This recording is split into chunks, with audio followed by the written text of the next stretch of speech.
Hi, I'm Connie Sokol, a national speaker, best-selling author, program founder, and mother of 7, and loving it. I'm reaching and teaching 1 million listeners to live a purposeful, organized, and joyful life. You can too, so let's go.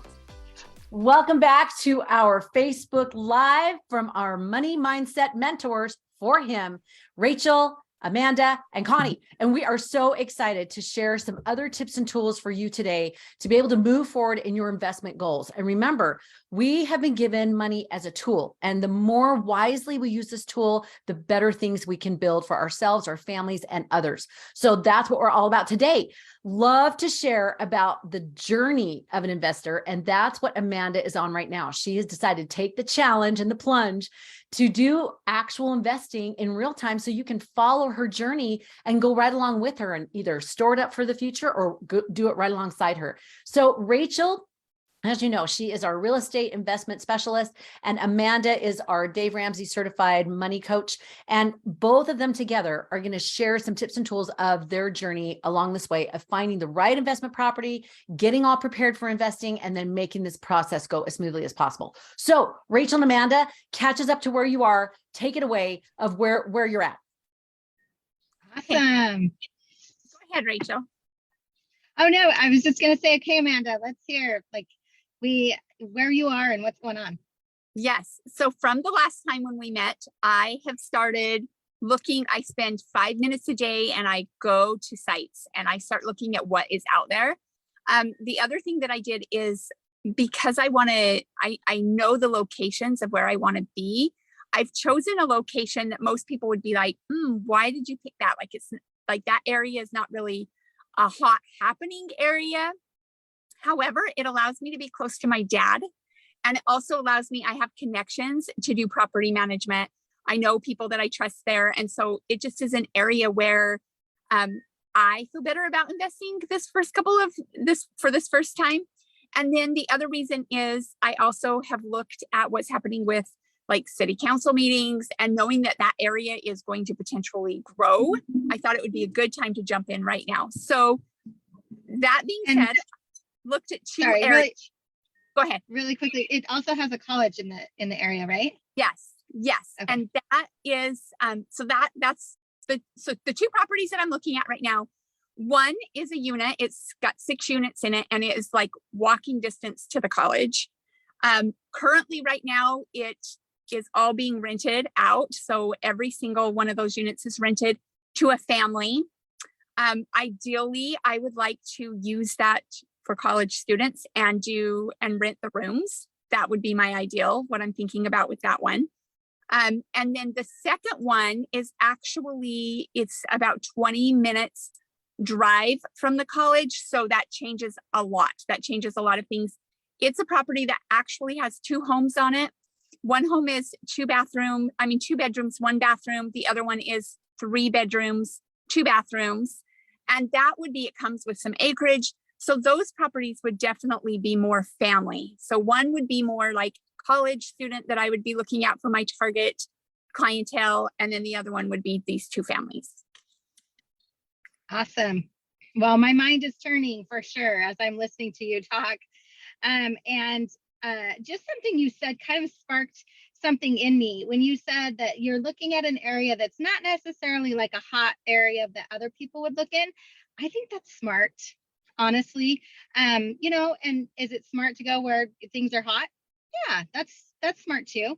But where this area, you have connections, so you have a team, especially for your first investment, it's going to be a lot easier to pull people together, and any stresses that come up, you're going to be able to handle them a lot easier. Just also from my perspective, personal perspective, I have short-term rentals. One of them is actually one that we converted into 3 units, is in a very rural, not hot spot. And then one of them is actually in a hot spot. And I'll let you guess which one in the down months, which is right now during like the fall, winter, which one of those properties is actually doing a lot better. Any guesses? I think the one that's not in the hot spot. Yeah. So my one that we converted into 3 units is actually doing a ton more business right now. because when we put it there, we looked at the competition, made it the best it could be so it actually shines really nicely, and we are booked crazy. So don't let that sway you. If people are like, oh my gosh, this is where you need to go, like, you got to do all the research you need to, kind of trust yourself. You're smart, you can, figure things out. So anyway, back to your properties. So I love your idea about putting college students in where the families are. Can you tell me why you're thinking that? Well, I'm thinking that because I just feel like it would be, I don't really know why I'm thinking that. I'm gonna be honest, I don't know why I'm thinking that, but what I'm thinking, I don't know. I kind of do, but I kind of don't. But okay, so I'm throwing it out there, but it is going to be mumbo jumbo. And if nobody makes sense of it, it's okay. That's a part of my brain on the daily. Awesome. So there we go. My thought process is that I feel like I'm going to have the guaranteed money, and I feel like I'll make more money. I'll have a bigger bang for my buck. So what I mean for that is, like, if I have kiddos that's on scholarships, I know that money's coming in. If I have kiddos that parents are helping with college, I know that money's coming in. And then the other thing is, by renting by room, I feel like instead of, let's say rent, I don't know, I'm just going to throw a number out. Let's say rent is $500. Then I know that I could take that and I can maybe go like $250 per room, and then I can make more money. So I'll get more return on my investment doing it that way by renting out the rooms versus renting out the whole house to one family. Absolutely. Yeah. So that's smart thinking. So when you're looking at, especially around a college place or somewhere that has a lot, like a downtown area where there's a lot of walking and things like that, renting out by the room. Or another thought actually just came to me is furnish finders. And I don't know if you've ever heard of that, but what it is specifically for well, a lot of traveling nurses use it. So like people that have contracts, they will want to have a room. Sometimes they want the whole unit, but sometimes they'll just want a room. So you can rent to those type of people as well. But you're absolutely correct. When you put single students or single people in a room, you are most likely going to make more money than you will with a family.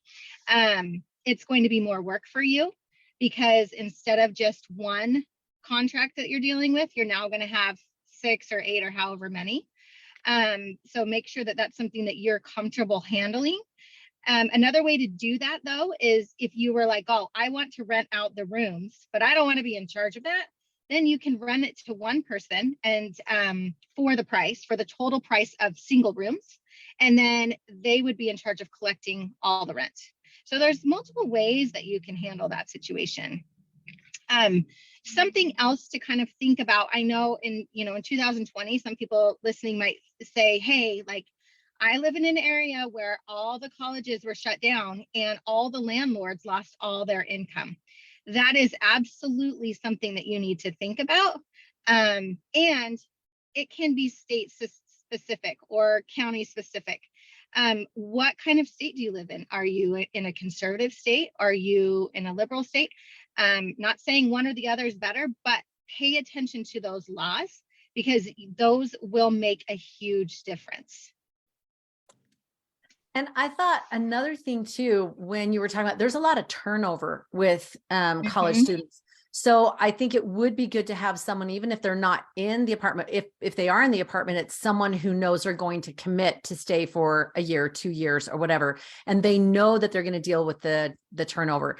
And there's so many ways to do rent nowadays that can make it so much easier, so that they're not going around obviously the days of cash are so over. So Rentler or other things that you can do that not only track the rent, but also track other details about the property is an easy kind of one-stop shop for someone who is doing their own property managing to be able to kind of use those tools. I don't know if there's any other tools that you would recommend, Rachel.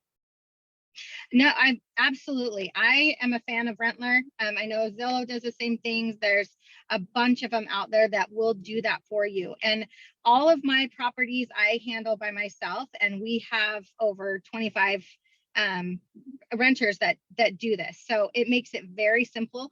In fact, I have to tell on my husband a little bit really fast. We just I'm in Texas right now and he's in Michigan, and we just got a new renter in one of our properties in Michigan.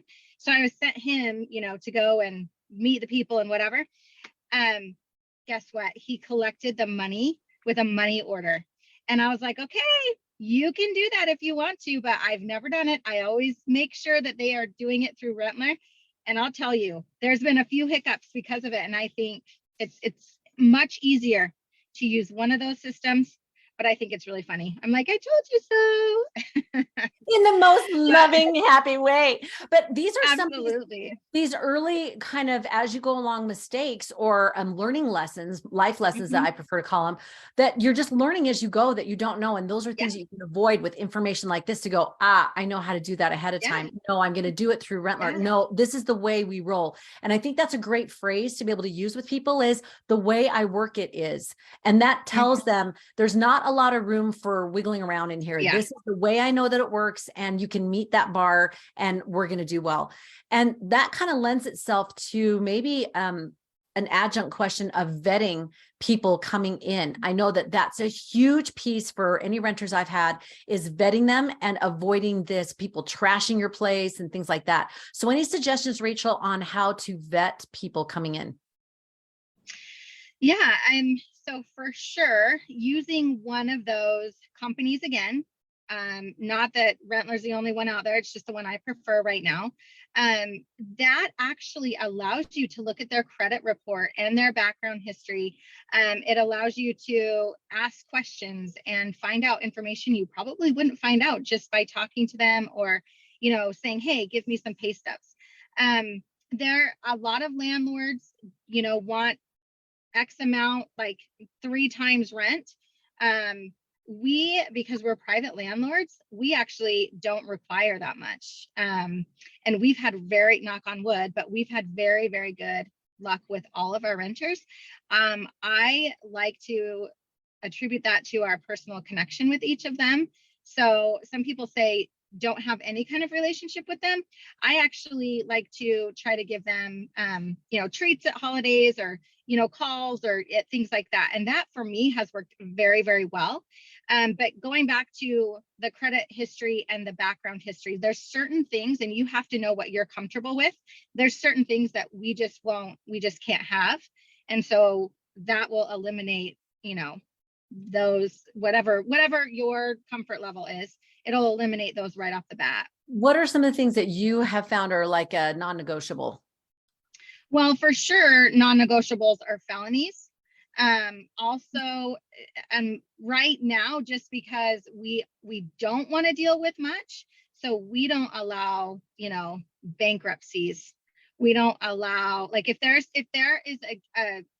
this is interesting. If their credit history is lower, we tend to look at that and say, okay, why is it lower? Is it because they don't have a lot of credit? Or is it because they are late or delinquent on a lot of payments? And that is going to determine whether or not we move forward with them. Some of our best renters are actually young 20-year-olds that don't have credit history.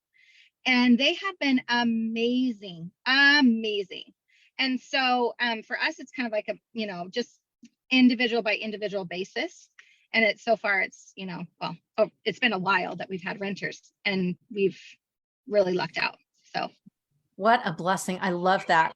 I know that isn't kind of the direction we were thinking, but I'd love to add some other thoughts on renters. But Amanda, did you have something you want to add on? Yeah, well, I have a question. You had mentioned something called short-term rental. What do you mean by that?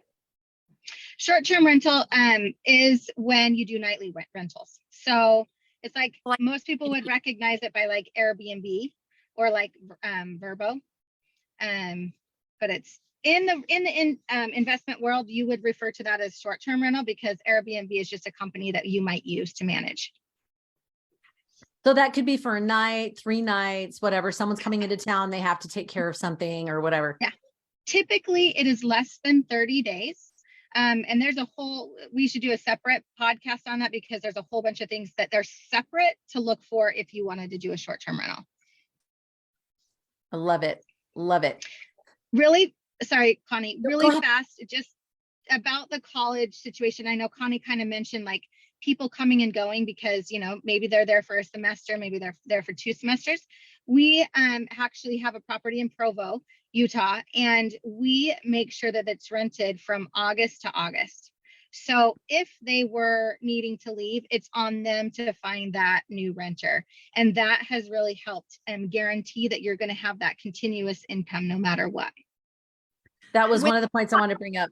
Yeah. But here's my question though. If you leave that on them to find the renter, then do you get to say yes or no? Because then I look at that vetting process or do you just get whoever they send in? So we do. We've had a couple, this last August that we're looking for new people, and they go and they meet the other roommates. We find out who they are. So you can have as much control in that as you want to have. I put that in my contracts that it's upon approval.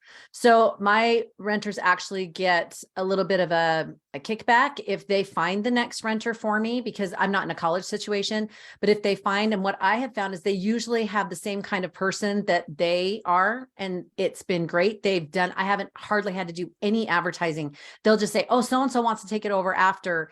And then it's just per my approval. So I meet them and just get a feel for them. And then it's a thumbs up. So I think that keeps the control, but alleviates a lot of stress. Mm-hmm.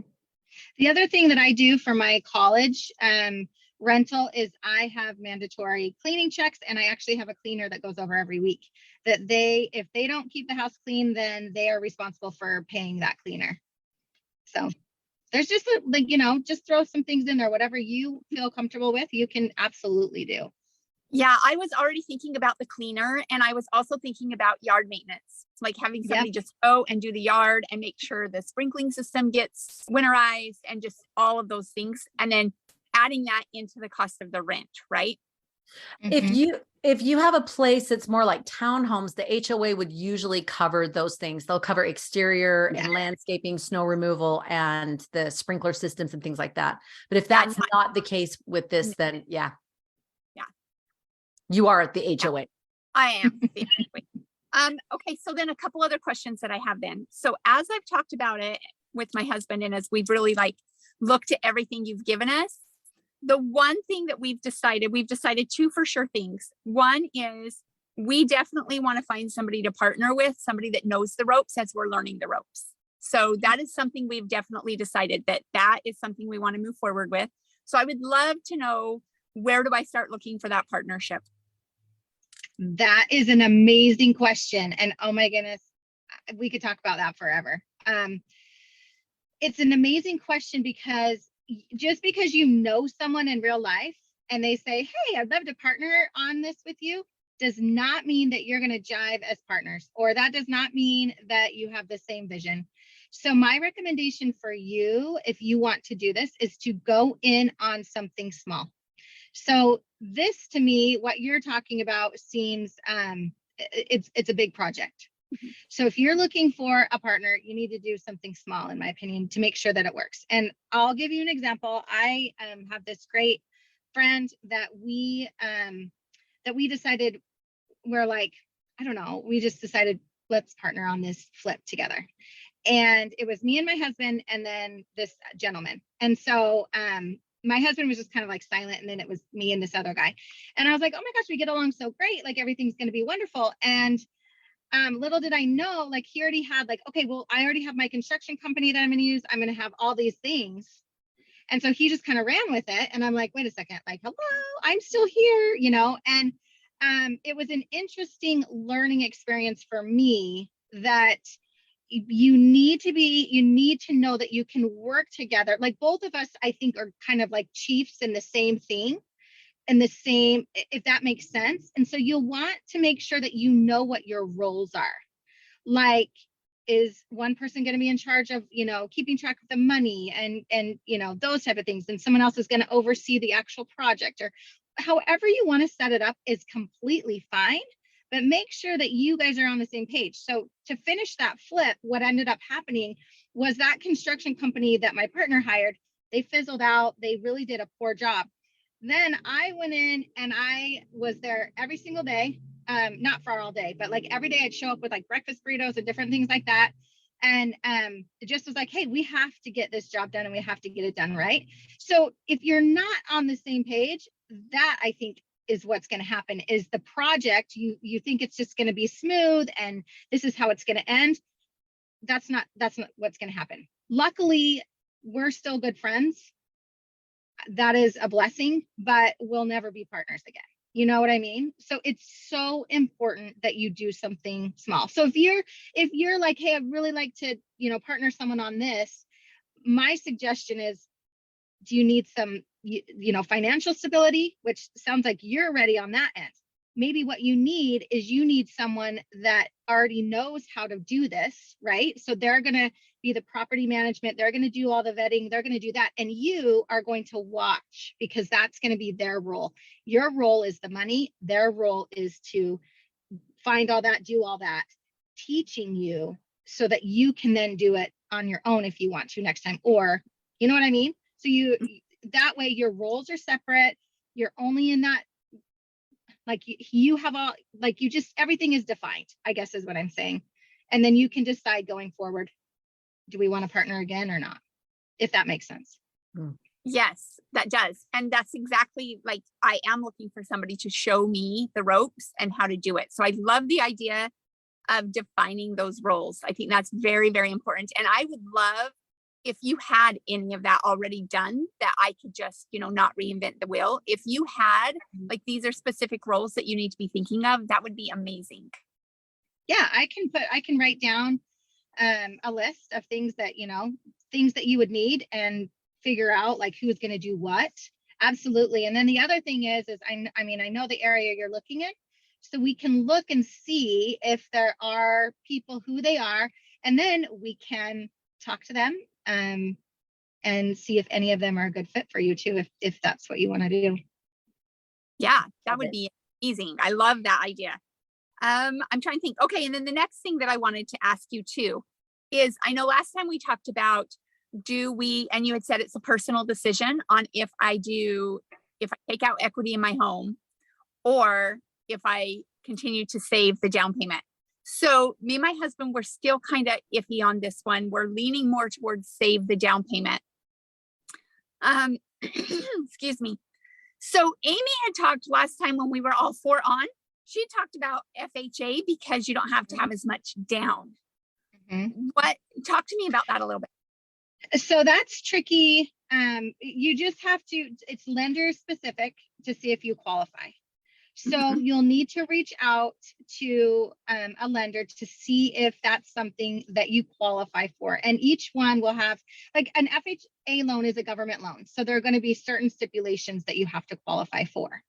It's a great loan, like Amy said, because typically you might be able to just put 3.5% down.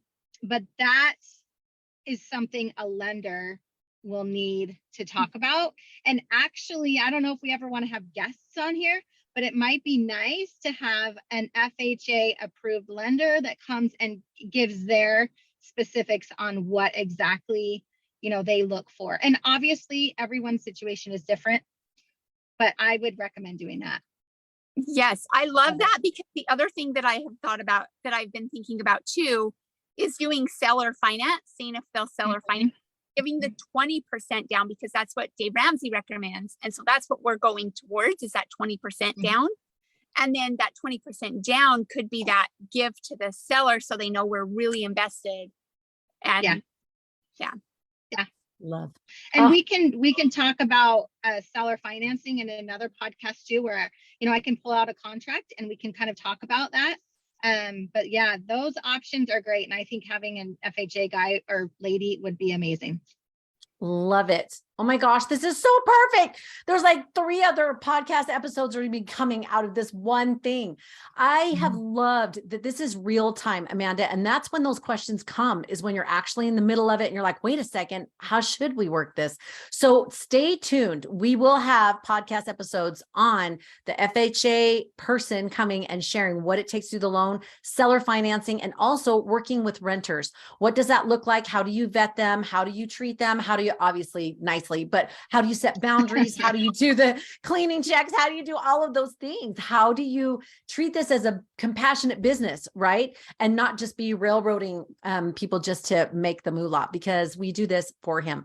Ladies, thank you so much for your time today. This is so yummy. I can't wait for the next one. This is so great. And again, if you have questions that you want answered, go ahead and post them below or DM me, and then we will cover those in future podcasts, because we want to talk about what's real time important to you in your next steps of investing for him.